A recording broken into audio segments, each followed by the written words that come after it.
आप बोलिए।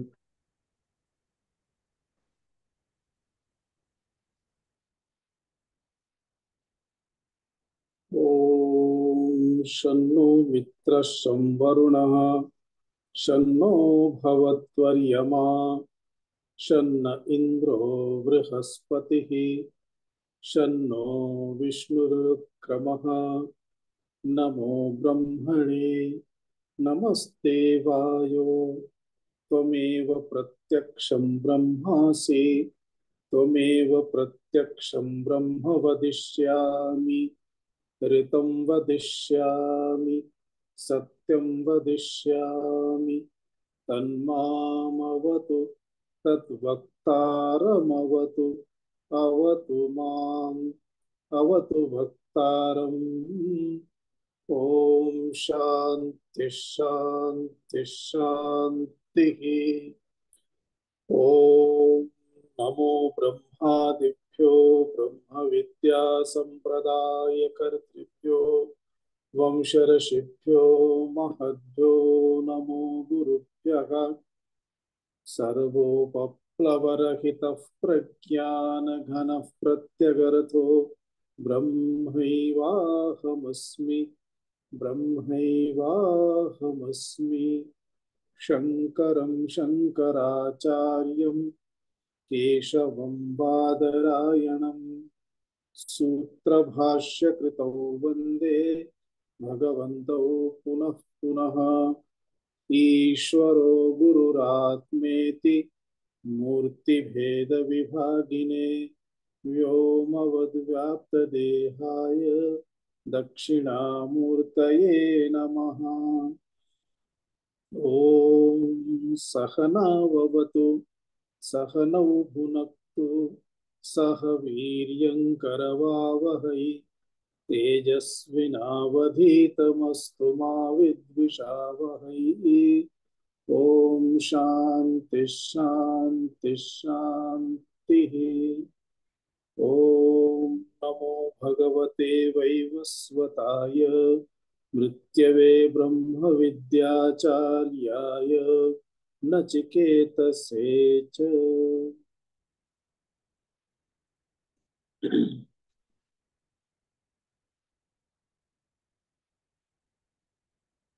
ब्रह्मविद्यायाः उपदेशः प्रचलति। पूर्ववल्याम् अपि तत्त्वमसि इत्यादि महावाक्यानां विवेचनं क्रियते कृतं च। देहादिभ्यः आत्मा पृथक् इति निर्दिष्टः, कर्तृत्वादिरहितः आत्मा इति संबोधनं कृत्वा जीव ईश्वरयोः ऐक्यं दर्शितं। जीव ईश्वरयोः ऐक्यम् इत्येव तत्त्वमसि महावाक्यस्य तात्पर्यार्थः भवति। आत्मनः दुर्विज्ञेयता च दर्शिता निर्दिष्टा। यतः निषिद्धकर्मभ्यः अर्थात दुष्कर्म इत्यादिभ्यः यः अविरतः नास्ति। अविरतः नास्ति इत्युक्ते दुष्कर्मसु प्रवृत्तः अस्ति। तादृशः यः यः कश्चनपि असमाहित इन्द्रियः, अतः तस्य कृते अपि आत्मज्ञानं न संभवति इति निर्दिष्टम्। आत्मज्ञानाय निष्कामता अपेक्षते इत्यपि सूचितं तत्र। एवं एतत् सर्वं वर्णयित्वा परमात्मनः अचिन्त्य स्वभावः अपि तत्र निर्दिष्टः। यतः इन्द्रियादिभ्यः मनसा वा बुद्धेः वा विषयः परमात्मा न भवति इति निर्दिष्टम्। इतः परम् एतस्यां तृतीयायां वल्यां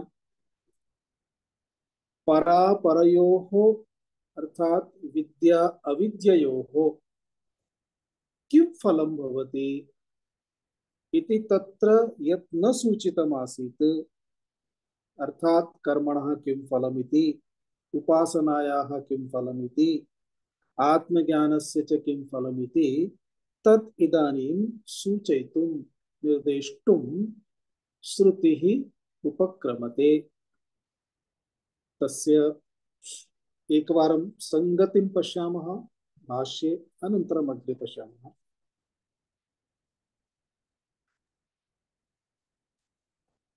ऋतं पिबन्तौ इत्यस्याः वल्याः सम्बन्धः ऋतं पिबन्तो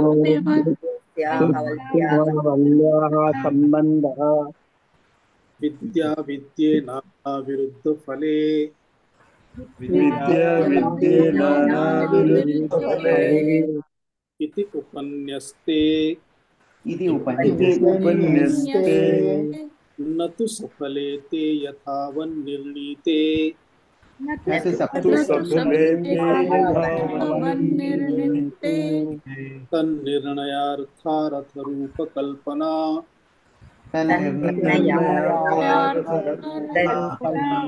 कल्पना तथा च प्रतिपत्तिसौकर्यम् तथा च प्रतिपत्तिसौकर्यम् एवं च प्राप्तिप्राप्य गन्तव्य विवेकार्थम्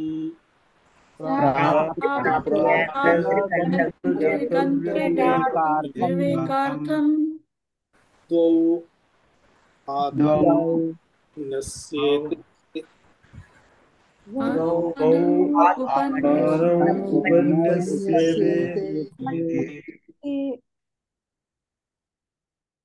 द्वौ आत्मानौ उपन्यस्येते, अर्थात अत्र आत्माद्वयम् इति विषयः, द्वयोः उपन्यासः अर्थात वर्णनं क्रियते। आत्मा तु एकः एव अस्ति, तथापि उपाधिमधिकृत्य निरुपाधिकं च इति, सोपाधिकः आत्मा निरुपाधिकः आत्मा इति भेदं कृत्वा द्वौ आत्मानौ इति अत्र उच्यते।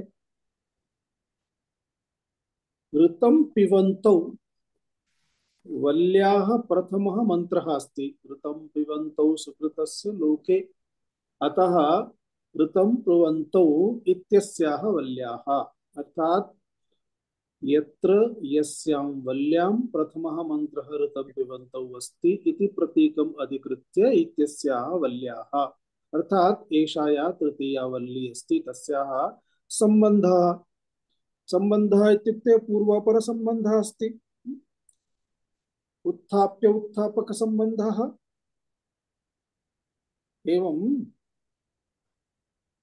पूर्वं किम् अनन्तरं किम् इति अनयोः सम्बन्धं यदा दर्शयति तदेव उच्यते पूर्वापर सम्बन्धः।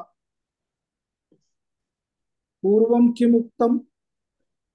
विद्या विद्ये नानाफल विरुद्ध फले इति उपन्यस्ते इति पूर्वम् उक्तम्, अर्थात एका विद्या अस्ति, एका च अविद्या अस्ति, विद्यायाः फलम् अन्यत्, अविद्यायाः फलम् अन्यत्, अतः नाना फलानि सन्ति, विद्यायाः विभिन्नानि फलानि भिन्नानि, अविद्यायाः च अपि फलानि। विद्यायाः फलम् इत्युक्ते आत्मज्ञानम् इति, तथा च अविद्यायाः फलम् इति अनेकानि फलानि, नाना विरुद्ध फले, अर्थात द्वयोर्मध्ये यत् पृथक् पृथक् फलं सूचितं तत्सर्वं कथमस्ति?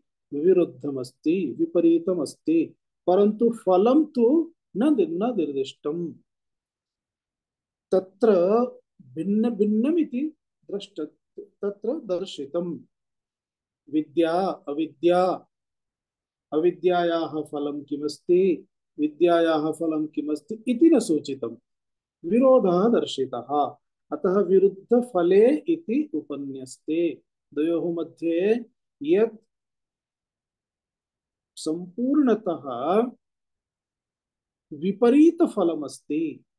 एकस्याः अर्थात अविद्यायाः फलं किम् इति, विद्यायाः फलं किम् इति, द्वयोः यदि प्रकारं गतिं पश्यामः चेत् कथमस्ति? संसारगतिः, संसारात् विमुक्तिः इत्येव तत्र द्वयोः मध्ये वैपरीत्यमस्ति। अतः वैपरीत्यम् अस्ति इति दर्शितं, परन्तु किं वैपरीत्यम् अस्ति, का गतिः इति न सूचितम्। न तु सफलेते यथावन् निर्णीते, यथावत् अर्थात यथा यस्य यत् फलमस्ति तत् तथा निर्णयः न अभवत्। सफले अर्थात फलसहिते, सफलम् एकस्य फलं फलसहितम् एतत् किं, फलसहितम् एतत् किम् इति निर्णयः न अभवत्। तन्निर्णयार्था तदर्थम् अर्थात फलं दर्शयितुं कस्य कस्याः किं फलमिति रथरूपकल्पना।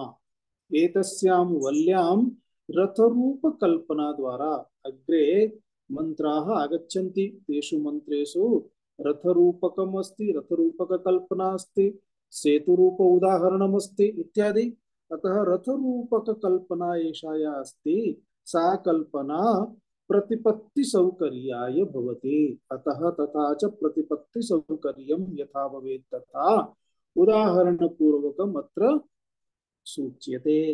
एवं च प्राप्ति प्राप्य गंत्री गंतव्य विवेकार्थम, अर्थात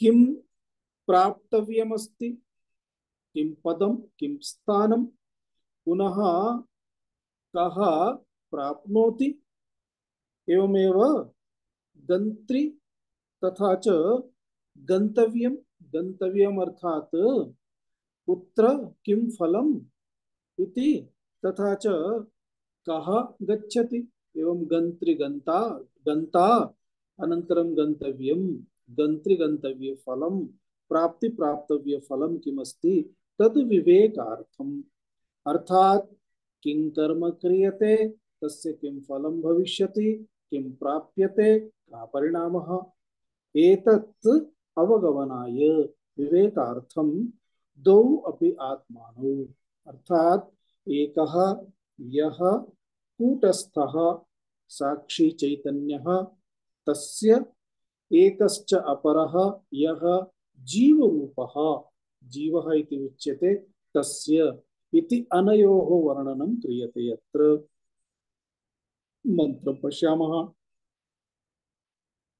ऋतं पिबन्तौ सुकृतस्य लोके, ऋतं पिबन्तौ सुकृतस्य लोके, गुहां प्रविष्टौ परमे परार्ध्ये, गुहां प्रविष्टौ परमे परार्थे, छाया तपो ब्रह्मविदो वदन्ति, छायातपो ब्रह्मविदो वदन्ति, पञ्चाग्नयोर्ये च तृणाचिकेताः, पञ्चाग्नयो ये तृणाचिकेताः,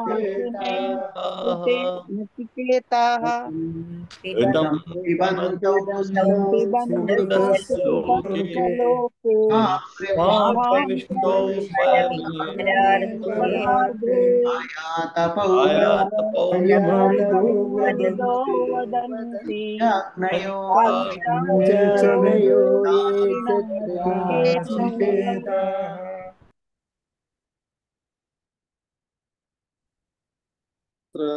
संधि विच्छेदार्थं किमपि नास्ति, अतः पदच्छेदस्य आवश्यकता नास्ति। अन्वयं पश्यामः। ब्रह्मविदः वदन्ति इति प्रथमं स्वीकुर्मः। ब्रह्मविदः वदन्ति, ब्रह्मविदः किं वदन्ति तत् स्वीकुर्मः। लोके गुहां परमे परार्धे प्रविष्टौ,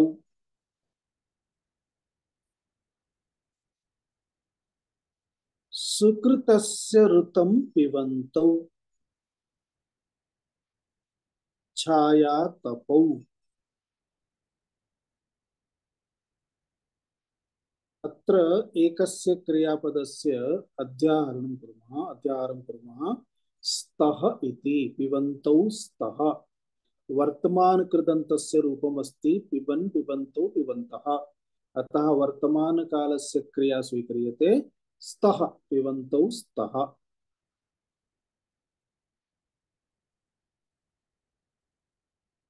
ये च पंचाग्नयः त्रिणाचिकेताः इनटू ब्रैकेट ते च, ये च अर्थात ये इति, अतः ते च वदन्ति। पूर्वक्रियापदस्य अत्र संकर्षणं करणीयम्, अध्याहारः करणीयः, ते च वदन्ति इति अन्वयः। ब्रह्मविदः अर्थात ब्रह्मज्ञानिनः, ब्रह्मज्ञानिनः सन्यासिनः तत्त्वज्ञाः ते किं वदन्ति, ते एवं वदन्ति। लोके,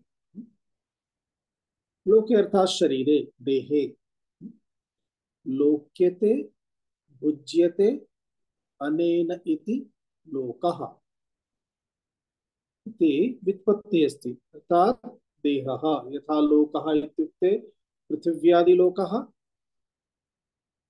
लोक्यते इति, भुज्यते इति, अनेन, अनेन अर्थात अनेन देहेन, अनेन जीवात्मना, अनेन शरीरेण देहेन। अतः देहेन इत्युक्ते तादात्म्यापन्नेन देहेन, न तु देहः तु साधनमस्ति। स्थूलदेहः सूक्ष्मदेहः, स्थूलदेहः आयतनमस्ति, सूक्ष्मदेहः साधनमस्ति। अतः आहत्य देहः तु साधनमेव इति उच्यते। देहः साधनं तु न भुङ्क्ते, तस्मात् तादात्म्यापन्नः यः जीवः इति उच्यते सः। परन्तु सः जीवः कुत्र उपविश्य भुङ्क्ते? लोके, लोके अर्थात देहे। देहे कुत्र? गुहां, गुहां अर्थात अत्र गुहां प्रविष्टः इति कारणात् गत्यर्थकस्य द्वितीया अस्ति, अन्यथा का विभक्ति भवेत्? सप्तमी। गुहां अर्थात गुहायां। तो गुहायां, लोके गुहायां, गुहायां कुत्र? गुहा इत्युक्ते बुद्धि गुहा, हृदयम्, अंतःकरणम्। तस्मिन् परमे परार्धे, परमे परमे परार्धे अर्थात उत्तमे, परार्धे परस्य अर्ध्यम अथवा अर्धम इति परार्धम, परार्धम वा अर्धम वा अर्ध्यम वा द्वयमपि वक्तुं शक्यते। तो परार्धे वा परार्धे सप्तम्यम्। अर्धम इत्युक्ते स्थानम्, ब्रह्मणः प्राप्तिस्थानम्। उपाधिमधिकृत्य पश्यामः तर्हि प्रति उपाधिं ब्रह्म कुत्र प्राप्यते इति ब्रह्मणः प्राप्तिस्थानम्। तस्मिन् स्थाने प्रविष्टौ अर्थात दो, जीवश्च इति जीवः, अपरः कूटस्थः साक्षी चैतन्यः इति, दो प्रविष्टौ किं कुरुतः? सुकृतस्य ऋतं पिबन्तः। सुकृतस्य अर्थात पूर्वकृत यत्किमपि कर्म तस्य कर्मणः ऋतं, ऋतम् इत्युक्ते सत्यं, सत्यम् अर्थात अवश्यं भावि फलं भोक्तव्यमेव इति निश्चयेन, तदेव ऋतं। ऋतं च सत्यं च उभयमपि यद्यपि समानार्थी शब्दः अस्ति, परन्तु व्युत्पत्ति दृष्ट्या ऋतम् इत्युक्ते शास्त्रोक्तं, शास्त्रैः यदुच्यते तत् ऋतं। सत्यम् इत्युक्ते यथार्थम्। अत्र शास्त्राणि यथा कर्मफलानां विषये शास्त्राणि वदन्ति, स्वर्गादिवर्णनं शास्त्राणि कुर्वन्ति, तत्सर्वमपि सत्यमेव अस्ति, वृथा नास्ति। अतः तत् ऋतम् इत्युक्ते सत्यं। सत्यम् अर्थात कर्मफलानि यानि अवश्यमेव भोक्तव्यानि सन्ति तानि कर्मफलानि तेषां भोगः इति ऋतं पिबन्तौ। पिबन्तौ अर्थात भोगं कुर्वतः। पिबन् पिबन्तौ इदं सत्रन्त रूपमेव अस्ति। पिबन्तौ छाया तपौ स्तः। छाया तपौ स्तः अर्थात छाया तपौ इव। यथा छाया आतपः तद्वत् अर्थात छाया च आतपः च यथा भवति। द्वयोः विपरीत स्वभावः इति स्वभावं सूचयितुं छाया तपो इव स्तः इति ब्रह्मविदः वदन्ति। ये च पंचाग्नयः तृणाचिकेताः ते अपि वदन्ति। अर्थात कर्मिणः सन्ति ते अपि। ये कर्मत्यागिनः सन्ति ते वदन्ति, ये कर्मिणः सन्ति ते अपि वदन्ति इति अर्थः। भाष्यं पश्यामः तत्र विवरणम्। ऋतं पिबन्तौ इत्यस्याः वल्याः ऋतं सत्यम् अवश्यं भावित्वात् कर्मफलम् ऋतं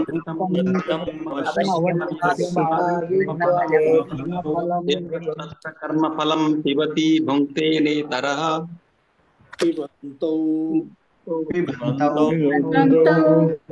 एकस्तत्र कर्मफलं पिबति भुङ्क्ते नेतरः। एकस्तत्र कर्मफलं पिबति तथापि पातृसम्बन्धात् पिबन्तौ इत्युच्यते।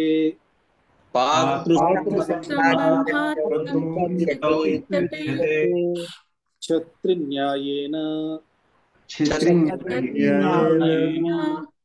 सुकृतस्य स्वयं कृतस्य कर्मणः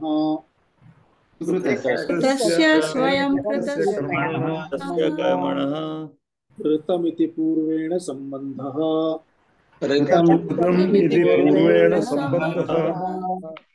लोके अस्मिन् शरीरे गुहां गुहायां बुद्धौ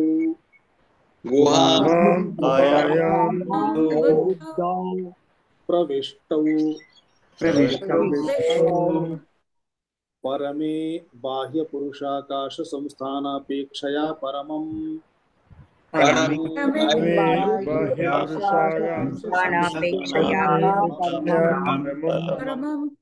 परस्य ब्रह्मणः अर्धं स्थानं परार्धम्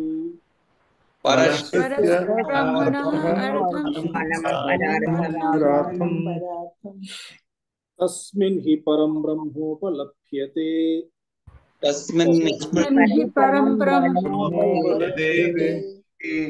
अतः तस्मिन् परमे परार्धे हार्दाकाशे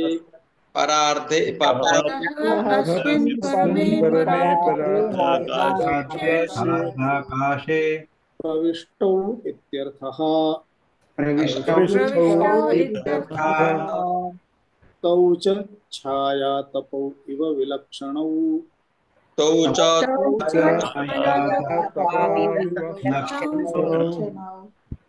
संसारित्वा संसारित्वेन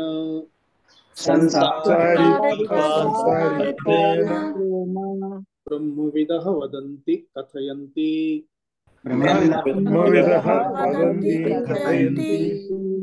न केवलम् अकर्मिणः एव वदन्ति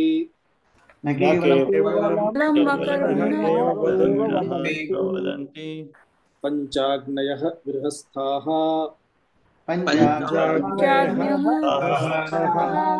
ये च तृणाचिकेताः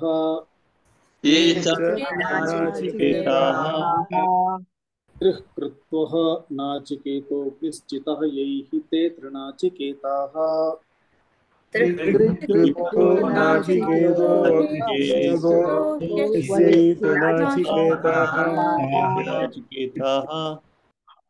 ऋतम् ऋतम् इत्युक्ते सत्यम्।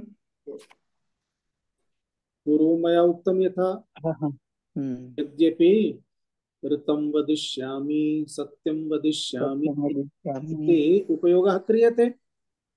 ऋतमपि सत्यमपि एवं द्विवारम् उपयोगः कृतः चेत् तस्य तत्र पुनः पुनरुक्तिदोषः भवेत्, परन्तु न पुनरुक्तिदोषाय इति उच्यते। किमर्थं? सत्यम् इत्युक्ते अवितथतया, अर्थात यत् वास्तविकम् अस्ति तत् सत्यमेव। अतः सत् इति परमात्मा उच्यते, तदेव सत् सत्यम्। द्वितीयं ऋतम् अपि सत्यमेव, अर्थात शास्त्र विहितं शास्त्रोक्तं शास्त्राणि यदि वदन्ति तदपि सत्यमेव। अत्र सापेक्षतया अर्थः द्रष्टव्यः भवति।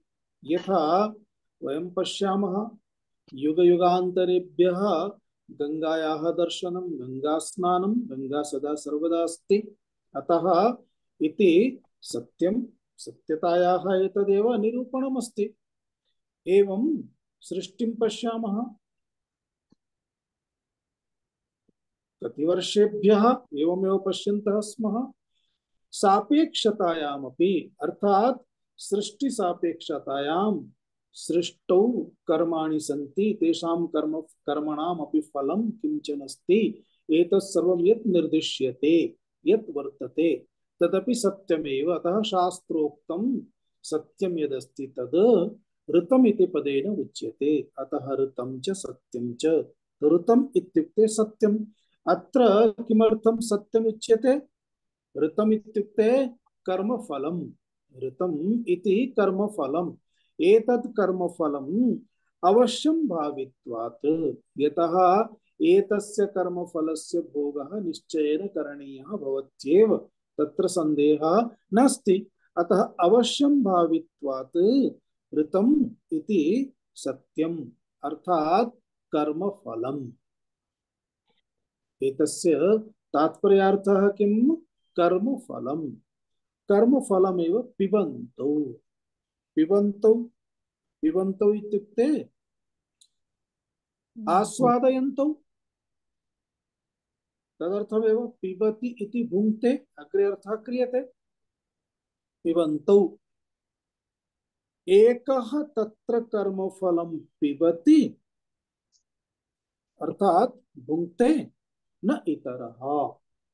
तत्र तौ द्वौ आत्मानौ इति यदेतदुच्यते तयोर्मध्ये एकः कर्मफलं भुङ्क्ते पिबति आस्वादयति, न इतरः अन्यः न। अन्यः न पिबति चेदपि पिबन्तौ इति किमर्थम् उच्यते? पिबति एकः पिबति एकः न पिबति इति वक्तव्यमासीत्। पिबन्तौ इति वदति चेत् द्वौ अपि पिबन्तौ स्तः इत्यर्थः भवति। अतः किमर्थं तथा उक्तम् इति तद्विषये दर्शयति। तथापि पातृसम्बन्धात् पिबन्तौ इति उच्यते छत्रिन्यायेन। छत्रिन्यायेन न्यायः अस्ति एकः, छत्रिन्यायः। यथा केचन गच्छन्तः सन्ति, तेषु एकः वा द्वौ वा एकस्य अथवा अपरस्य वा द्वयोः वा त्रयाणां वा हस्ते छत्रमस्ति। आतपरक्षणार्थं छत्रम् अथवा वृष्टिरक्षणार्थं छत्रम्, हस्ते छत्रं गृहीतमस्ति। अन्येषां हस्ते छत्रं नास्ति चेदपि छत्रिणः यान्ति इति पदप्रयोगः क्रियते। पश्यतु, ते छत्रिणः यान्ति। एवमेव बहवः व्यवहाराः सन्ति, बहूनि पदानि सन्ति, एकम् अधिकृत्य उच्यते।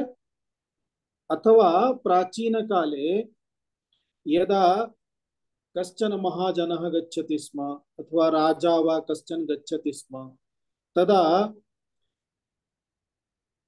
तस्य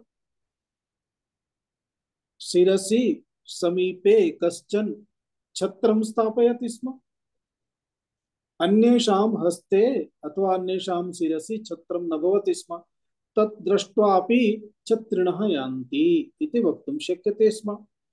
एवम् एतदुपलक्षणमस्ति। अतः अन्येषां यद्यपि अन्येषां हस्ते छत्रं नास्ति तथापि छत्रिणः इति पदप्रयोगेन तेषां सर्वेषामपि समावेशः भवति। तद्वत् द्वयोः मध्ये एकः यद्यपि कर्मफलं न भुङ्क्ते न आस्वादयति, अर्थात कर्मफलैः सह संसर्गः तस्य नास्ति, सम्बन्धः नास्ति, तथापि सः अपि अत्र पिबन्तौ इति उक्तं चेत् अत्र एवम् अर्थः ग्रहीतव्यः। पातृसम्बन्धात् अर्थात पान संबंध कारणात् पिबन्तौ इति उच्यते छत्रि न्यायेन। सुकृतस्य अर्थात सुकृतस्य ऋतं पिबन्तु। तर्हि सुकृतस्य इत्युक्ते स्वयं कृतस्य कर्मणः। स्वयं कृतस्य इत्युक्ते स्वेन कृतं हि सुष्ठु कृतं, स्वेन कृतं हि सुष्ठु कृतं, सुष्ठु कृतमेव सुकृतम् इति उच्यते। अर्थात सम्यक्तया तेन कर्माणि कृतानि। कदा? पूर्वजन्मनि, पूर्वं पूर्वं तेन उत्तमानि सम्यक्तया उत्तमरीत्या कर्माणि, वयं सर्वेपि कर्माणि सम्यक्तया एव कुर्मः। अतः सम्यक्तया तेन कर्माणि यानि कृतानि सन्ति तेषां कर्मणां फलं तेन भोक्तव्यमस्ति। अतः एतस्मिन् देहे इदानीं भुङ्क्ते। तदर्थम् उक्तं स्वयं कृतस्य सुकृतस्य कर्मणः ऋतं। कर्मणः फलं भुङ्क्ते ऋतम् इति पूर्वेण सम्बन्धः। यतः अन्वयानुसारं वयम् एकवारं दृष्टवन्तः। भाष्ये तु मन्त्रात् प्रतिपदं स्वीकृत्य व्याख्यायते। अतः कस्य शब्दस्य केन सह अन्वयः अस्ति, कः सम्बन्धः अस्ति, आवश्यकतानुसारं सूच्यते। तदर्थम् अत्र सुकृतस्य इति एतस्य पदस्य सम्बन्धः केन सह अस्ति? ऋतम् इति एतेन सह अस्ति। अतः ऋतम् इति पूर्वेण सम्बन्धः, पूर्वेण अर्थात् पूर्वशब्देन सह सुकृतस्य सम्बन्धः। तो सुकृतस्य ऋतं, सुकृतस्य ऋतं पिबन्तौ इत्यर्थः। सुकृतस्य पूर्वकृतकर्मणः फलम् इति सम्बन्धः। कुत्र भोगः क्रियते? एतौ द्वौ आत्मानौ कुत्र स्थितौ स्तः? अतः लोके। लोके अर्थात अस्मिन् शरीरे। मया उक्तं लोकः इति यदा उच्यते तदा लोकः यथा पृथिव्यादि लोकाः तेऽपि लोकः। अनन्तरं देहः इत्यपि लोकः इति उच्यते। किमर्थं? पृथिव्यादि लोकेषु सर्वं किमस्ति? भोज्य भोज्यम अर्थात भोज्य पदार्थाः सर्वेषां प्राणिनां कर्मफलम् एवस्ति। अतः लोक्यते इति लोकः। पुनः यत्किमपि कर्मफलम् एतस्यां पृथिव्यां वा अन्यलोके वा तत्र तत्र विद्यमानानां जीवानां कृते अस्ति। ते जीवाः स्वस्व उपाधि दृष्ट्या स्वस्व कर्म फलानि भुङ्क्ते। अतः उपाधौ एव स्थित्वा भोगः संभवति। तस्मात् भुज्यते अनेन इति, अनेन भुज्यते इति तदपि उच्यते लोकः। अतः लोके अर्थात शरीरे, लोकः अर्थात देहः शरीरम्, अस्मिन् शरीरे इत्यर्थः। अस्मिन् शरीरे एतौ द्वौ आत्मानौ कुत्र स्थितौ स्तः? तयोर्मध्ये एकः भोगं करोति एकः भोगं न करोति इति दर्शयति। गुहां प्रविष्टौ। गुहाम् इत्युक्ते गुहायां, गुहा इत्युक्ते बुद्धि गुहा। वयं जानीमः एतस्मिन् देहे प्रमुखं स्थानमस्ति हृदयम्। तस्मिन् हृदये अंगुष्ठमात्रस्थानं भवति एकं छिद्रम्। तस्मिन् छिद्रे यः अवकाशः अस्ति तदेव हृदाकाशः इति उच्यते। हृदाकाशः अर्थात हृदये ये केपि चित्रं दृष्टवन्तः स्युः अथवा ये पठितवन्तः वैद्यकीयं पठितवन्तः तेषां कृते तद् बहु सहजमस्ति अवगन्तुं। स्थूलदेहे अपि हृदयम् इति एकं स्थानं भवति। तत् स्थानं महत्वपूर्णं भवति। तस्मिन् स्थाने अंगुष्ठ आकारकम् एकं छिद्रं भवति। तस्मिन् छिद्रे आकाशः अर्थात रिक्तस्थलं भवति। तत्र एव उपलब्धि स्थानं परमात्मनः इति उच्यते। अतः परमात्मा यद्यपि सर्वत्र अस्ति, सर्वव्यापकः अस्ति, तथापि सर्वत्र परमात्मनः उपलब्धिः तु विवेकेनैव संभवति। आत्म अनात्म विवेक द्वारा एव सर्वत्र परमात्मनः उपलब्धिः संभवति। अर्थात एकमेवाद्वितीयम् इति बोधः यदा भवति तदा यत्किमपि द्वितीयत्वेन दृश्यते तन्न किमपि अन्यत् अपरं द्वितीयं वा इति। तदानीमेव परम देहे स्वदेहे अथवा प्रति उपाधिम् अधिकृत्य पश्यामः तर्हि तत्र सर्वत्र तत्र सर्वेषां प्रतीतिः अहमिति प्रतीतिः भवति। ज्ञानी वा अज्ञानी वा सर्वेषामपि अहमिति प्रतीतिः तत्र भवति। अतः तत्र एषा या प्रतीतिः भवति तदेव उच्यते अंतःकरणं हृदयम्। हृदये अंतःकरणे प्रतीतिः भवति। अंतःकरणे एव परमात्मनः उपलब्धिः भवति। अतः वयम् अवगन्तुं शक्नुमः प्राणिनः बहवः सन्ति। वृक्षादयः पशु पक्षी इत्यादयः प्राणिनः सन्ति। कस्मिन् जीवः इति व्याख्या स्पष्टा अस्ति। अतः एव वृक्षेषु अपि जीवः इति उच्यते। वृक्षेषु अपि प्राणन क्रिया अस्ति। ते अपि कार्बन डाइऑक्साइड इत्यादिकं त्यजन्ति, ऑक्सीजन त्यजन्ति वा स्वीकुर्वन्ति इति वृक्षाणां विषये अपि अस्माकं वैज्ञानिकाः वदन्ति। अर्थात तत्र प्राणाः सन्ति। यत्र प्राणाः सन्ति तत्र चेतनता अस्ति। यत्र प्राणाः न सन्ति तत्र चेतनता नास्ति, परन्तु चैतन्यं तु तत्रापि अस्ति, सर्वत्र अस्ति। यद्यपि ब्रह्म परमात्मा सर्वत्र अस्ति तथापि तस्य ब्रह्म परमात्मनः अनुभूतिः हृदये अंतःकरणे भवति। तमेव अंशं दर्शयति गुहायाम् अर्थात बुद्धौ प्रविष्टौ एतौ द्वौ आत्मानौ। कुत्र ते? परमे। परमे इत्युक्ते परमे परार्धे परमस्थानं। तो परमे इत्युक्ते किं? बाह्य पुरुषाकाश संस्थानापेक्षया परमम्।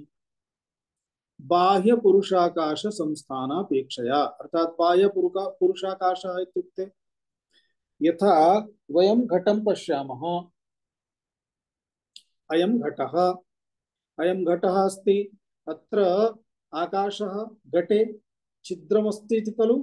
अतः रिक्तस्थानं घटाकाशः इति उच्यते। इदानीं घटे केवलं मध्ये एव आकाशः अस्ति। घटे एषाया घटस्य यत् बॉडी अस्ति, देहः अस्ति, किं तत्र आकाशः नास्ति? अस्ति। अतः त्रिधा इदम् आकाशं द्रष्टुं शक्नुमः। एकं बाह्यः आकाशः सर्वव्यापकः, द्वितीयं घटाकारेण दृश्यते सः आकाशः, तृतीयं घटे आकाशः। त्रिधा आकाशः। तथैव सर्वेषां पुरुषाणां देहः अस्ति, बाह्य पुरुषाकाशः। अर्थात बाह्याकाशः तु अस्ति, परन्तु पुरुषः यदा दृश्यते तदा पुरुषः इति भित्तिम् इति स्वीकृत्य, देहम् इति स्वीकृत्य देहात् बहिः अनन्तरं देहात् देहस्य अन्तः अपि, तो देहात् बहिः देहस्य अन्तः इति भेदः तत्र उत्पद्यते। अतः बाह्य पुरुष आकाश संस्थानापेक्षया बाह्य पुरुष आकाश संस्थानं यदस्ति, अर्थात यत्र देहे उपाधौ विद्यमानः आकाशः अस्ति तस्य अपेक्षया अन्तः इति। यथा गृहमस्ति, गृहमस्ति चेत् वयं गृहाकाशः इति पदप्रयोगं कुर्मः। इदानीं गृहे घटः अस्ति, गृहे प्रकोष्ठः अस्ति, अतः प्रकोष्ठः प्रकोष्ठाकाशः, पुनः प्रकोष्ठे घटः अस्ति, अतः कपाटः अस्ति, कपाटिका अस्ति, कपाटिकायां प्रकोष्ठे अथवा घटे घटे वा इति यथा अन्तः अन्तः अन्तः इति पश्यामः, तद्वत् एतस्मिन् देहे देहाकाश अपेक्षया इतोपि परमे अन्तः, अतः तदपेक्षया परमम् अन्तः। अन्तः इत्युक्ते कुत्र तद्दर्शयति, अन्तः एकं स्थानं, तत् कस्य स्थानम् अस्ति, परस्य स्थानं, परस्य अर्धं परार्धं, परस्य ब्रह्मणः स्थानम्, अर्थात परब्रह्मणः स्थानं किमर्थम् उच्यते, परब्रह्म तु सर्वत्र अस्ति, अतः तत्रैव विशिष्य परब्रह्मणः स्थानमिति किमर्थम् उच्यते, तस्मिन् हि परं ब्रह्म उपलभ्यते इत्यस्मात्, तस्मिन् स्थाने परब्रह्मणः आत्मनः उपस्थितिः भवति। अतः वयं सर्वे किञ्चित् विचारयामः, यदा पदप्रयोगं कुर्मः, अहम् अहमिति कुर्मः चेत् हस्तः कुत्र गच्छति, अहं वदामि, अहं वदामि इत्युक्ते अस्माकं सर्वेषां हस्तनिर्देशनं हृदयस्थाने गच्छति, अहं वदामि इति। अतः तदेव मुख्यम् इति तत्र अधिकृत्य, यद्यपि तदपि कथमस्ति इति, तदपि सर्वव्यापक चैतन्यः अर्थात परब्रह्म परमात्मा, पुनः द्वितीयं घटकं किमस्ति, अंतःकरणम्, अंतःकरणं परमात्मा इत्यनयोः अत्र आभासिक संयोगः भवति। अतः परमात्मनः प्रतिबिंबनम् अंतःकरणे भवति। अंतःकरणे यः परमात्मनः आभासः अस्ति तम् आभासमधिकृत्य अंतःकरणं यद्यपि जडं तथापि अंतःकरणं चेतनवत् भवति, अर्थात चैतन्यतां प्राप्नोति। तस्मात् तस्याः चैतन्यतायाः कारणेन अंतःकरणे अंतःकरणानां वृत्तयः सन्ति, तासु अपि चैतन्यता भवति, मनः बुद्धिः इत्यादिषु चैतन्यता भवति। पुनः अंतःकरणे इंद्रियाणि अपि सन्ति, सूक्ष्म तदेव सूक्ष्म शरीरं सूक्ष्म देहः इति उच्यते। अतः तस्मात् संबन्धात् इंद्रियेषु अपि इंद्रियाणि अपि जडानि एव, तेषु अपि आभासः चैतन्यस्य प्राप्यते। तत्रापि चित्प्रतिबिम्बनम् अस्ति, चित्प्रतिबिम्बः चिदाभासः अस्ति, चैतन्यता अस्ति। अतः सा एव चैतन्यता सूक्ष्मदेहे या विद्यमाना अस्ति स्थूलदेहं प्रति गच्छति, अतः स्थूलदेहे अपि चैतन्यता प्राप्यते। आहत्य अंतःकरणे यः चिदाभासः अस्ति सः चिदाभासः एव प्रमाता इति उच्यते। यस्मिन् अंतःकरणे चिदाभासः अस्ति तत्र आभासः अर्थात चैतन्यम् अस्ति वा नास्ति? अस्ति, चैतन्यं तु सर्वत्र अस्ति। यत्र घटः अस्ति घटाकाशः इति उच्यते, तत्र महाकाशः अस्ति वा नास्ति? अस्ति, महाकाशः सर्वत्र अस्ति। तस्मिन् महाकाशे एव घटम् उपाधिं स्वीकृत्य घटाकाशः इति उच्यते। अंतःकरणम् उपाधिं स्वीकृत्य तत्र अंतःकरणे प्रतिबिंबितं चैतन्यं चिदाभासः अनन्तरं चैतन्यं च इति अवगन्तुं शक्यते खलु। इदानीं तदेव चैतन्यं यत् यस्य संयोगः संबन्धः कदापि न भवति, असंगः अस्ति। तस्य आभासमात्रेण चैतन्यतां प्राप्य अंतःकरणमपि यद्यपि चेतनवत् प्रतीयते तथापि एतद् न वास्तविकम् इति सूचयितुमेव अयं ग्रन्थः अस्ति। अत्र विद्यमानौ द्वौ एकः तस्मिन् एव यथा एतस्मिन् एव घटे विद्यमानः यः एषः घटाकाशः, यः घटाकाशः महाकाशः एव अस्ति। अपरं घटः यम् आकाशं स्वीकृत्य अभिमानं करोति सः घटाकाशः। एवं पश्यामः चेत् द्वौ आकाशौ। एवमेव उपाधिमधिकृत्य चैतन्यं ब्रह्म परमात्मा इति एकम्। द्वितीयं तत्र तत्र उपाध्यन्तर्गतम्, अतः तदेव उच्यते अंतःकरण विशिष्टम् इति। अंतःकरण उपहितम् अंतःकरण विशिष्टम् यदा वदामः तदा अंतःकरणोपहितं चैतन्यम् इति जीवः, अंतःकरण विशिष्ट चैतन्यम् इति कूटस्थः साक्षी चैतन्यः। एतमेव अंशमत्र दर्शयितुं प्रयासः क्रियते। परस्य ब्रह्मणः अर्धं स्थानमिति परार्धं वा परार्ध्यम्, परार्ध्यम् उत परार्धम्, अर्धस्य भावः अर्ध्यम् अर्थात् स्थानम्।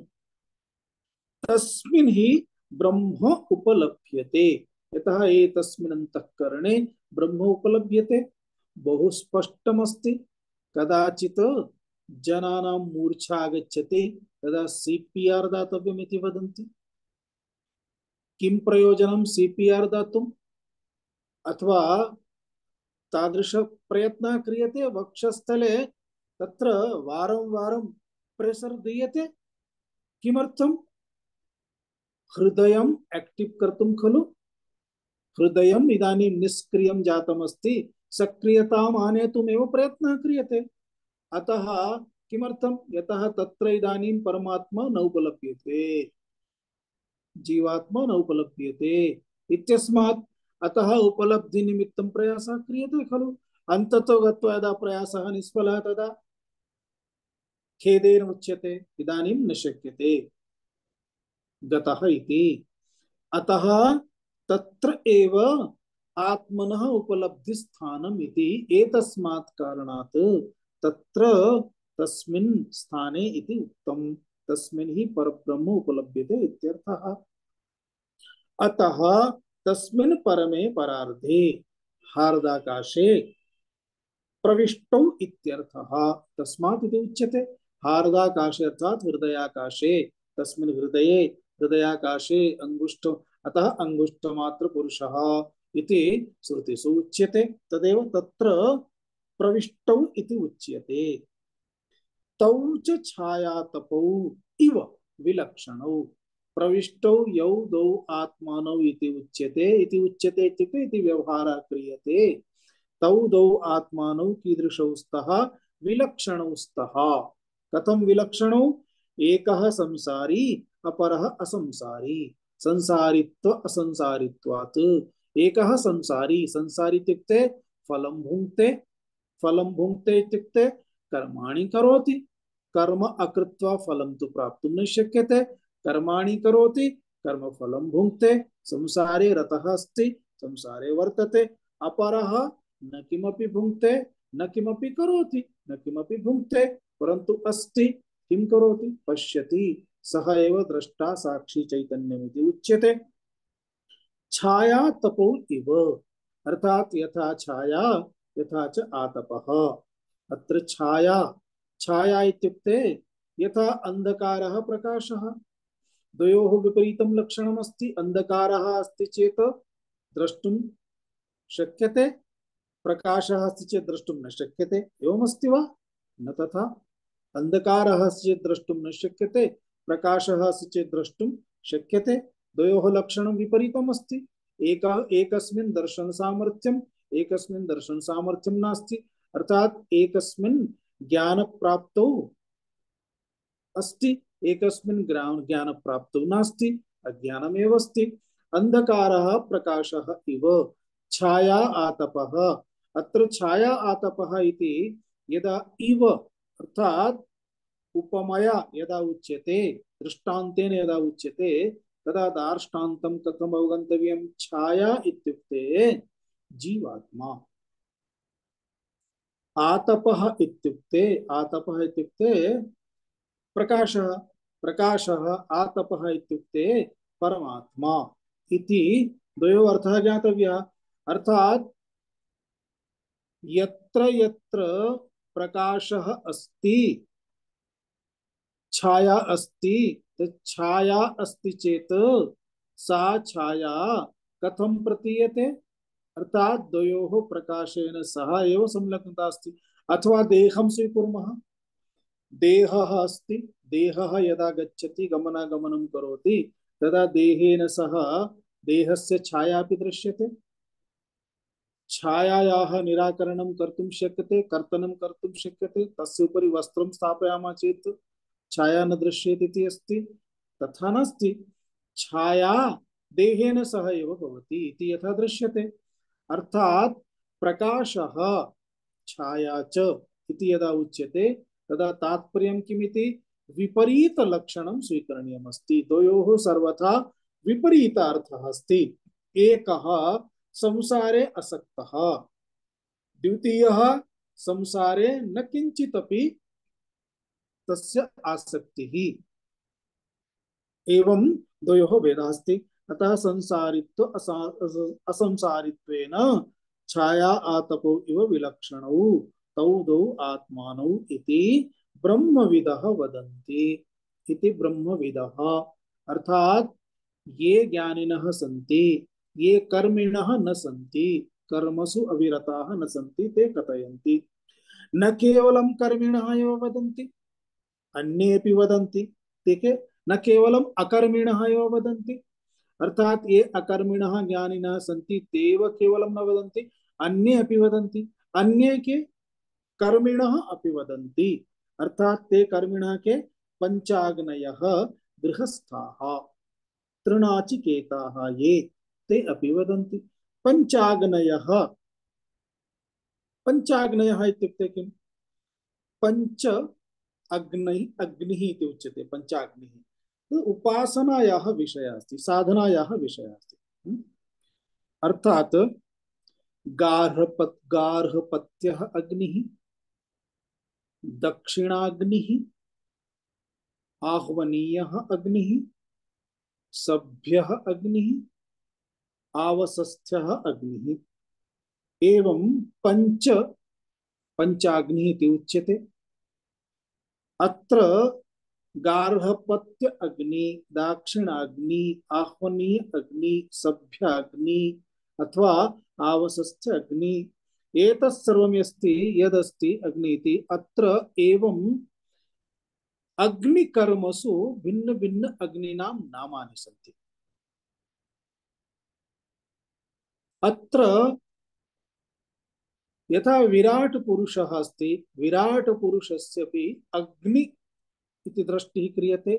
तदा तस्य उदरे गार्हपत्य अग्निः, मध्यदेशे दक्षिणाग्निः, आस्य मुखे आह्वनीयाग्निः, तथैव सत्यः इत्यादि यदस्ति तद् मूर्ध्नि इति अग्निः इति निर्दिश्यते। अतः देहस्य दृष्ट्या पश्यामः चेत् मध्ये पृथ्वी इति उच्यते, उपरि द्युलोकः इति उच्यते। एवं शास्त्रेषु ब्रह्म पुरुषस्य एषा एका प्रक्रिया अस्ति उपासनायाः। एवं उपासनायाम् अग्निदृष्टिः एते कर्मिणः कुर्वन्ति। इदानीम् एतत् सर्वं कर्म न उपलभ्यते, अतः अवगमयितुम् अपि कष्टम्, अवगन्तुम् अपि कष्टम्। परन्तु एषा एका उपासना अस्ति इति बुद्ध्या विचारयामः चेत् किञ्चित् सूक्ष्मरूपेण अहं बोधयितुं प्रयासं करोमि। एवं पंचाग्नयः सन्ति। एतेषां पञ्चाग्नीनाम् उपासना कथं भवति? तत्र इति एका एषा उपासना अस्ति। किञ्चित् लघुवाक्यैः अहं सूचयामि। अत्र पञ्च अग्नीनां भावः क्रियते। एतेषु पञ्चसु द्युलोके पर्जन्ये अन्ये पुरुषे स्त्रियां च पञ्चस्थानेषु अग्निदृष्टिः क्रियते, अग्निभावः क्रियते। यथा स्वर्गलोकः अस्ति, द्युलोकः अस्ति, तर्हि द्युलोके अपि अग्निभावः क्रियते। पर्जन्ये वृष्टिः तत्र अग्निभावः क्रियते। कथं क्रियते इति तस्य शास्त्रेषु किञ्चित् वर्णनमपि आगच्छति। कथं जीवः उत्पद्यते इति कश्चन क्रमः तत्र उच्यते। कस्यचित् जीवस्य उत्पत्तिक्रमः तत्र दर्शयति। द्युलोके स्वर्गे पुण्यफलभोगसमाप्त्यनन्तरं तत्रस्थः देहः नष्टः भवति। तथा पर्जन्यद्वारा पृथ्वीं प्राप्नोति। तत्रस्थः देहः यदा नष्टः भवति तत्र तस्मिन् लोके तदा तत्र तस्मिन् लोके अग्निदृष्टिः करणीया भवति। अर्थात् अयम् आत्मा तत्र यदा तत्तद् देहे अस्ति पुनः तद् देहं त्यक्त्वा अन्य देहं प्राप्नोति तर्हि तत्र तत्र कथं दृष्टिः करणीया भवति इति। दृष्टिः इत्युक्ते आहुतिरूपेण तत्र अग्निः अस्ति। तत्र यथा यज्ञकुण्डमस्ति, अग्निः प्रज्वलिता अस्ति, तत्र अग्नौ वयम् आहुतिं कुर्मः। तथा स्वर्गलोके प्रथमा आहुतिः, अनन्तरं द्वितीया आहुतिः, अनन्तरं तृतीया आहुतिः इति कथं भवति? तत्र अग्निभावः क्रियते, अर्थात् तस्मिन् अग्नौ आहुतिः दीयते इति। कथम् इति किञ्चित् एकवारं पश्यति चेत् स्पष्टं भविष्यति। अतः पर्जन्यद्वारा पृथ्वीं प्राप्नोति, पुनः अन्नरूपेण तदन्नं प्राणिनः खादन्ति। तद्वारा पुरुषशरीरे स्त्रीशरीरे च शुक्रशोणितरूपेण तस्य परिणामः भवति। तत्परिणामं प्राप्य स्त्रीशरीरे पुरुषशरीरस्य तद्वीर्यम् अन्नं यदस्ति, अर्थात् तत्र विद्यमानः यः जीवः तद्रूपेण प्रवेशं प्राप्नोति, गर्भे स्थानं प्राप्य पुनः देहं प्राप्नोति इति कश्चन क्रमः अस्ति। अत्र उपासना करणीया भवति। कथम् उपासितव्यम् इति? द्युलोकतः पर्जन्यरूपेण अथवा पंचपर्यायेण यदा अस्ति तथा तस्य एषा या यात्रा अस्ति तेषु पञ्चसु अग्निदृष्टिः इति कर्तव्यः भवति। कथं? द्युलोकरूप अग्निः इति एकम्। द्युलोकरूपाग्नौ जीवस्य प्रथमा आहुतिः इति भावः करणीयः अस्ति। अत्र प्रथमा आहुतिः अर्थात् द्युलोके प्राप्त शरीरं तत्र भस्मी भवति, आहुति क्रियते इति प्रथमा आहुतिः अस्ति। पर्जन्य रूपाग्नौ अर्थात् वृष्टिरूपेण वयं वदामः इन्द्रः देवः अस्ति। कस्य? पर्जन्यस्य। इन्द्रः वृष्टिं करोति। इन्द्रः कुत्र अस्ति? स्वर्गलोके। अथ वृष्टिः कुतः आगच्छति? स्वर्गलोकतः इति वक्तुं शक्यते। आहत्य आकाशतः तु संशयः नास्ति कस्यापि, तथा उपरिष्टात् एव। तस्मात् द्युलोकतः पर्जन्यं भवति। द्युलोकः अग्निः इति अग्निभावं कृत्वा तत्र प्रथमा आहुतिः अभवत्। देहः तत्र त्यजति देहं, पुनः पर्जन्ये अग्निभावं करोति, अर्थात् पर्जन्य रूपाग्नौ तस्य द्वितीया आहुतिः भवति। पर्जन्य माध्यमेन वृष्टि माध्यमेन जीवः इदानीं पृथ्वीं प्रति आगच्छति। पृथ्वी अपि अग्निः। पृथ्वी रूपाग्नौ अर्थात् पृथिव्याः एव अंशः अस्ति अन्नं। तस्मिन् अन्ने जीवः प्रविशति। अतः तत्र तस्मिन् अन्ने पृथिव्यां पृथिव्यरूप अग्नौ जीवस्य प्रवेशः इति तृतीय आहुतिः। पुनः अन्नस्य पुरुष रूपाग्नौ, अर्थात अन्नम पुरुषः भुङ्क्ते।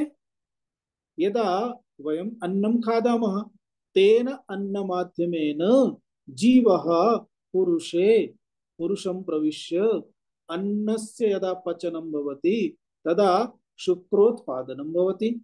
अतः तदेव उच्यते पुरुषाग्नौ, पुरुषरूपाग्नि, तत्र पुरुषः अपि अग्नि इति। पुरुषाग्नौ तस्य जीवस्य चतुर्थी आहुतिः भवति। तस्मात् अन्नात् वीर्यरूपं प्राप्य भार्यायाः गर्भे तस्य प्रवेशः भवति। अतः स्त्री रूपाग्नि, स्त्री रूपेण तत्र पंचमः अग्निः स्त्री अस्ति। अतः स्त्री रूपाग्नौ पंचमी आहुति तस्य भवति इति। एवं प्रकारेण एषः अग्निभावः यो उच्यते पंचाग्नि उपासना। एवं गृहस्थैः एव एषा उपासना संभवति। एषा उपासना तस्मादेव पंचाग्नि उपासना इति उच्यते। अतः पंचाग्नि उपासनां ये कुर्वन्ति ते पंचाग्नयः इति उच्यन्ते। पंचाग्नयः इत्युक्ते गृहिणः, गृहस्थी ये सन्ति ते। अतः गृहिणः पंचाग्नयः गृहस्थाः ये सन्ति ते त्रिनाचिकेताः। त्रिनाचिकेताः इति अस्माकं स्मरणे अस्ति, पूर्वमागतम् अस्ति। प्रथमवर प्रकरणे एव एतदासीत्। त्रिनाचिकेताः, त्रिनाचिकेतस्त्रिभिरेत्यसन्धिम् इत्यादिकम् आगतमस्ति।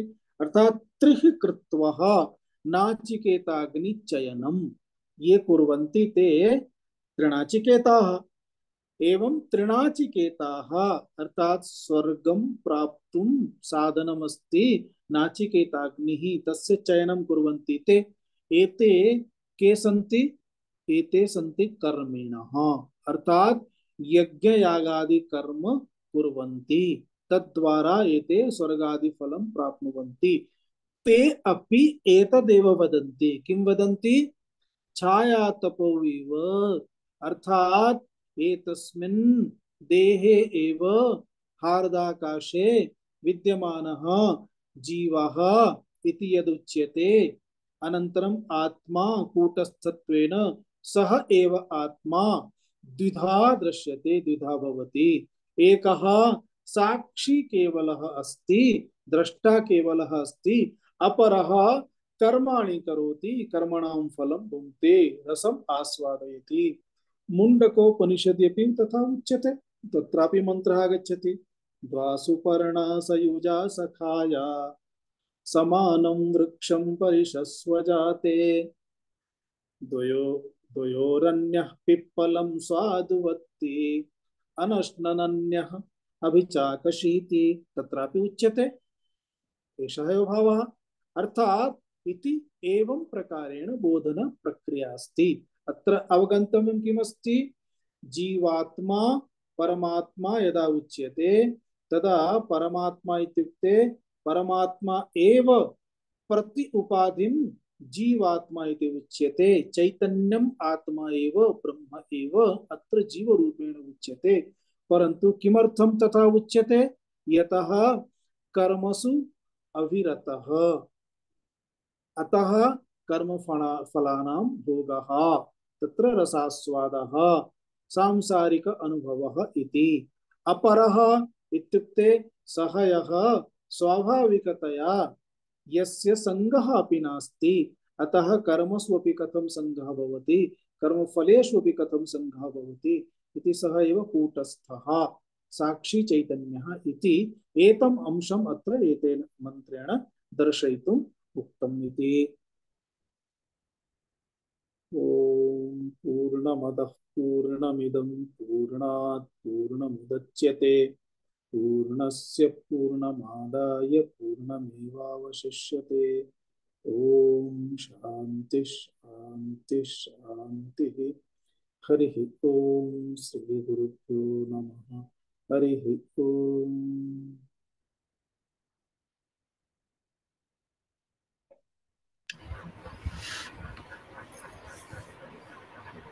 धन्यवाद स्वामी। धन्यवाद धन्यवाद स्वामी जी। ओम ओम। धन्यवादः स्वामीजी। नमस्ते। विनायकचतुर्थी उत्सवम् अस्ति। हाँ विनायकचतुर्थी अद्य हाँ। के अपि सर्वेभ्यः शुभकामनाः। धन्यवादः। धन्यवादः स्वामीजी। धन्यवादः। गणेश उपासनां कुर्वन्तु। बहु लाभः अस्ति, फलमस्ति तस्य। विनायकः सिद्धिदायकः, अतः ब्रह्मविद्या सिद्ध्यर्थं विनायकः प्रार्थनीयः। महोदय समयः अस्ति वा? मम एकः प्रश्नः अस्ति। पृच्छतु भगिनी, पृच्छतु। अत्र किं जीवात्मनः एव भागद्वयं कृतं वा? अत्र कूटस्थः जीवः इति? कूटस्थः इत्युक्ते कूटवत् तिष्ठति इति कूटस्थः, अर्थात् केवलमेव अस्ति, तस्मिन् न किमपि विकारः भवति। यथा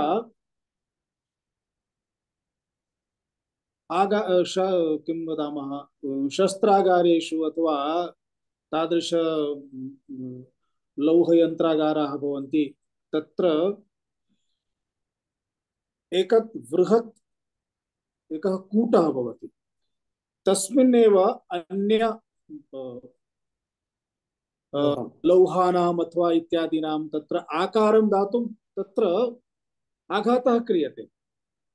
अतः आघातः यदा क्रियते यस्मिन् कूटस्थे, कूटस्थस्य उपरि विद्यमाने आकार प्रकार भेदः भवति। कूटस्थे कोऽपि भेदः न भवति, कूटे तस्मिन् कूटे स्तंभे कोऽपि भेदः न भवति। अतः कूटस्थ इति सामान्य व्यावहारिक शब्दं स्वीकृत्य पश्यामः चेत् एवमेव परमात्मा चैतन्यं यदस्ति तस्मिन् न कोऽपि विकारः।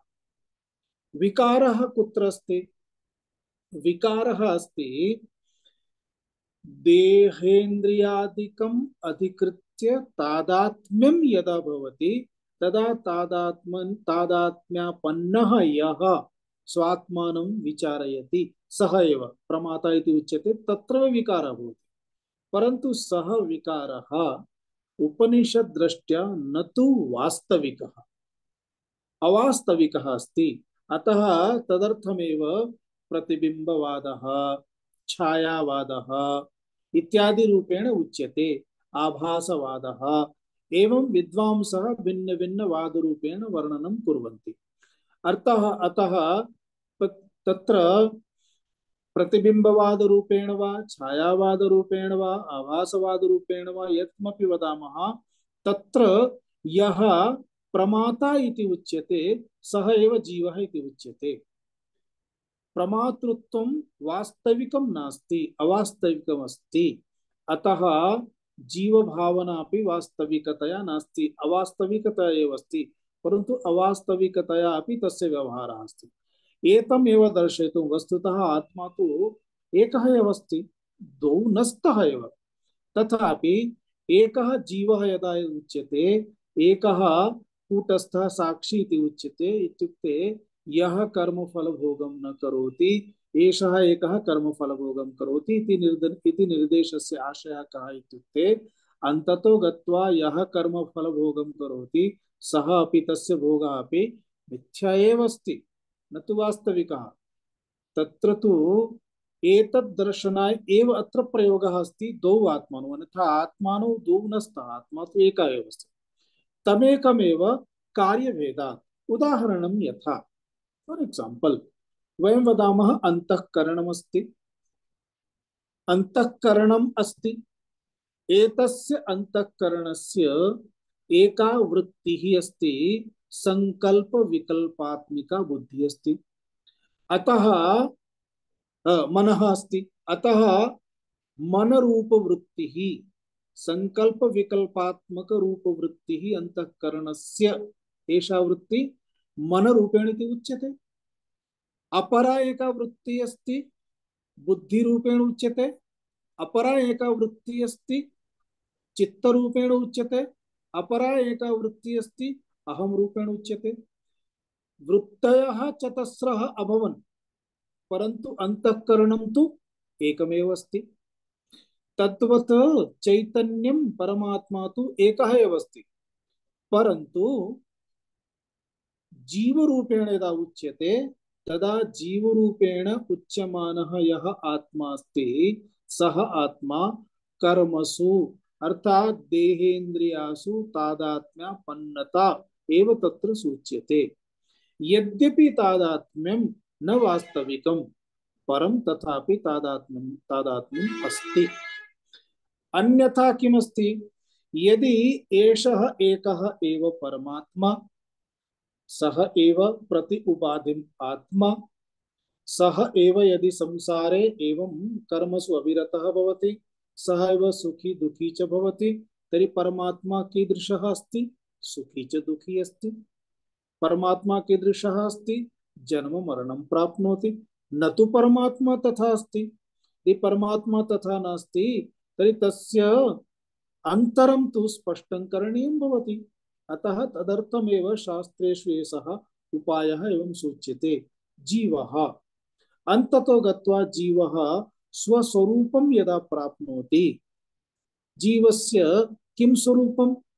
तदेव द्वितीय आत्मा रूपेण उच्यते। साक्षी चैतन्यं निर्गुणः सः एव तस्य जीवस्य स्वरूपमस्ति इति स्वरूपं यदा सः अवगच्छति तदा संसारात् सः मुक्तः भवति, पुनर्जन्म प्रक्रियातः बहिरागच्छति इति तात्पर्यं दर्शयितुम् अत्र जीवः आत्मा इति उच्यते। जीवः च अर्थात एकः जीवः एकः साक्षी चैतन्यः इति उच्यते। एतस्मात् कारणात् दृग्दृश्य विवेके साक्षी इति उच्यते। सः साक्षी जीवस्य कृते उच्यते, अर्थात सा प्रक्रिया अस्ति। इदानीं जीवः स्वात्मानं साक्षी इति चिन्तयति, अनन्तरं सः एव साक्षी अन्ततो गत्वा निर्गुण निराकार रूपेण यदा स्वस्य स्वरूपं जानाति तदा देहः अस्ति चेदपि सः साक्षी तत्र असंसारी साक्षी अस्ति। सः एव असंसारी साक्षी यदा देहम् अपि तस्य पुनर्देह प्राप्ति नास्ति मुक्तः भवति। अर्थात तदानीं यः स्वात्मानं साक्षी इति वदति स्म सः इदानीम् अस्ति? नास्ति। इदानीं नास्ति। अस्ति चेत् पुनः जन्म प्राप्य पुनः साक्षी रूपेण भवति? नास्ति एव। इत्युक्ते तदानीं निर्गुणः केवलं परमात्मा एव तिष्ठति इत्यर्थः। परन्तु इदानीं देहम् अधिकृत्य एवम् एषा प्रक्रिया अस्ति। अतः केचन प्रश्नाः भवितुम् अर्हन्ति। निश्चयेन किञ्चित् विचारस्य आवश्यकता अस्ति। इदानीं भवती प्रश्नं वदतु। कूटस्थः इत्युक्ते परमात्मा एव खलु तर्हि? सत्यम्। इदानीं भवान् मायोपहित मायावच्छिन्न द्वयम् उक्तं तत् किम्? तत् उपाधिम् अधिकृत्य यथा परमात्मा इति एतस्य अर्थद्वयं भवति। एकं परमात्मा इत्युक्ते परमेश्वरः, सोऽपि परमात्मा उच्यते। यदा परमेश्वरः इति वदामः, ईश्वरः परमेश्वरः इति वदामः तर्हि ईश्वरस्यपि उपाधिः अस्ति माया। तथैव जीवः, जीवस्य उपाधिः अस्ति। जीवस्य उपाधिः अस्ति अविद्या। अविद्या इत्युक्ते माया एव अस्ति। अतः माया विशिष्ट चैतन्यम् इति एकम्। अर्थात यत् चैतन्यं यस्य चैतन्यस्य विशेषणम् अर्थात चैतन्यं विशेषयति माया अविद्या। अतः अविद्या माया विशिष्ट चैतन्यम् इति उच्यते। माया विशिष्ट चैतन्यं यदा वदामः, अंतःकरणोपहितं चैतन्यं यदा वदामः तदा द्वयोः मध्ये कश्चन भेदः अस्माभिः द्रष्टव्यः भवति। अंतःकरणोपहितं चैतन्यं वदामः अर्थात चैतन्यस्य अत्र तादात्म्यं कुत्र आरोप्यते? अंतःकरणे। इदानीं माया विशिष्ट चैतन्यं वदामः तर्हि चैतन्ये मायायाः आरोपणम् अस्ति। एकत्र एकस्य आरोपणं चैतन्ये, एकत्र चैतन्यस्य आरोपणं मायायाम्। अतः द्वयोः भेदः अस्ति इति भेदमधिकृत्य उच्यते अंतःकरणोपहितं चैतन्यं यदा वदामः तदा जीवः अर्थात् सः एव तादात्म्यं प्राप्य, माया विशिष्ट चैतन्यं यदा वदामः तदा परमात्मा माया द्वारा इदानीं विशिष्यते, आत्मा माया द्वारा विशिष्यते इति वदामः। अर्थात् सः कूटस्थः अस्ति इत्युक्ते माया द्वारा एव एतत् संपूर्णं जगत् रचितम् अस्ति, न तु चैतन्येन इति भेदः तत्र शास्त्रद्वारा क्रियते। अतः साक्षी, यद्यपि साक्षी इति पदप्रयोगः अस्ति, साक्षी इत्युक्ते अपरः कश्चन अस्ति तस्य एव साक्षित्वं संभवति, तदा एव साक्षित्वं संभवति, अन्यथा साक्षित्वमपि न संभवति। परन्तु साक्षी इति पदप्रयोगः साक्षी इति क्रियते चेत् प्रति उपाधिं विद्यमानः यः निर्गुण परमात्मा अस्ति सः एव परमात्मा उपाधिम् अधिकृत्य जीवः इति आसीत्, तस्यैव जीवस्य स्वरूपबोधः यदा भवति, अहो अहं तु अकर्ता अस्मि, अहं तु गुणरहितः निर्गुणः अस्मि, अहं तु आकाररहितः निराकारः अस्मि इति तस्य यदा बोधः भवति तदा सः एव स्वात्मस्वरूपं यद्यपि तेन अवबुध्यते तथापि देहे तु अस्ति। अतः इदानीं यदा देहे अस्ति तदा तस्य दृष्टि पूर्वं किम् आसीत्? अहं करोमि इति दृष्टि आसीत्। इदानीं किमस्ति?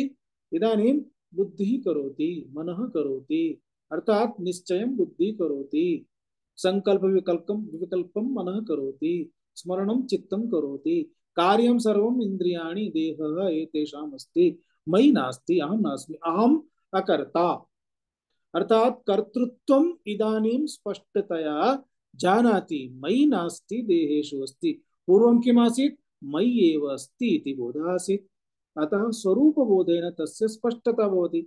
यदा स्वरूपबोधेन तस्य स्पष्टता अस्ति तदा साक्षिरूपेण अस्ति, इत्युक्ते देहेषु जायमानानि कर्माणि सर्वाणि अपि तस्य पुरतः, साक्षात् पुरतः एव सर्वं जायमानम् अस्ति, अतः तस्य सः साक्षी भवति। एतदर्थमेव पूर्वं साक्षी कथम् आसीत्?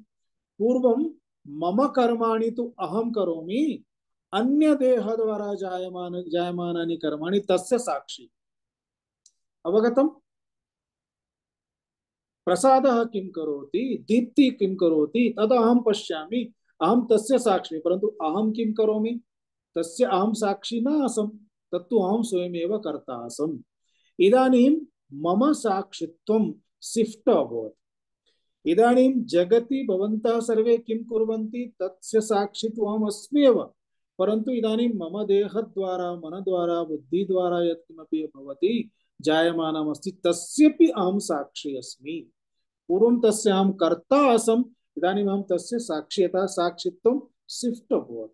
सः साक्षी, अर्थात् एषः यः साक्षी अहं, सः तु स्वयं अकर्ता अक्रियः इति बोधः भवति। तदा सः साक्षी इति। वास्तविकतया सः साक्षी एव कूटस्थः उच्यते, अर्थात् तस्य एव तत्र तस्मिन् एव सर्वं जायमानमस्ति। अर्थात् घटस्य निर्माणं, ताम्ररूप्यकाणां नाणकनिर्माणं, पात्राणां निर्माणं सर्वं तस्मिन्नेव कूटे भवति। अर्थात् तत् सर्वं कूटं सर्वं पश्यति, कूटवदस्ति, अतः कूटवत् तिष्ठति इति कूटस्थः तस्मात् उच्यते। इत्युक्ते न तस्मिन् विकारः, सर्वेषां विकाराणां सः साक्षी, तस्य पुरतः सर्वेपि विकाराः कार्याणि भवन्ति। एतदर्थमेव तत्र सः कूटस्थः इति उच्यते, साक्षी इति उच्यते। इति साक्षी इति पदस्य मूलार्थः अस्ति। वदतु दीप्ति भगिनी। किञ्चित् इतोपि किञ्चित् न शृणोतु, किञ्चित् पश्यतु। अथवा एवमेव शास्त्राणि शृणुमः किल ममापि पूर्वमेवमेव आसीत् तथा भवत्याः स्थितिः आसीत् परन्तु वर्षान्तरम् अतीत्य अनन्तरं यदा वयं स्वस्य विचारम् एतत् सर्वं पश्यामः किञ्चित् विचारं कुर्मः मननस्य आवश्यकता भवति किञ्चित् मननं कुर्मः अद्य यत् पठितमस्ति तदेकवारं द्विवारम् एकवारं शृणोति पुनः श्रुत्वा पुनः स्वयमेव एकैकं पदं स्वीकृत्य किञ्चित् विचारं करोति यदा विचारं करोति तदा स्वयमेव स्पष्टता भवति विषयः तथा अस्ति यतः वयं किमपि अन्यत् पश्यन्तः भवामः तथा कथं तस्य अङ्गीकारः कथं भवेत् परन्तु यदा विवेकेन विचारं कुर्वन्तः भवामः तदानीं तत् स्वयमेव अङ्गीकारः भवति आम् एतदेव सत्यमिति स्वरूपम् एतदेव एकम् आम् इदानीं कदाचित् कुत्रचित् एकं चित्रम् आगच्छति तस्मिन् चित्रे किम् अस्ति इति न ज्ञायते इत्युक्ते केवलं वर्णाः आकाराः इत्यादिकमेव सर्वं भवति परन्तु तच्चित्रं स्वीकृत्य बहु ध्यानपूर्वकं पश्यामः तदा केचन न शक्नुवन्ति परन्तु प्रायः यदा अवधानं भवति तदा तत्रैव शिवः वा कृष्णः वा इति चित्रं स्वयमेव स्पष्टम् आगच्छति एवमेव वेदान्तस्य अपि कार्यमस्ति एतद् वयं बहुवारं बहु पठन्तः भवामः चिन्तयन्तः भवामः यथा यथा पठन्तः भवामः चिन्तयन्तः भवामः यथा यथा एकाग्रता आगच्छति तदा स्वयमेव तस्य स्पष्टता आगच्छति यतः तदेव अस्माकं स्वरूपम् अस्ति स्वरूपम् आगच्छति अस्माकं भविष्यति अन्यत् किमपि अस्तु अस्तु भवतु तर्हि धन्यवादः मिलामः धन्यवादः धन्यवाद प्रणाम स्वामी जी। ओम ओम नारायण नारायण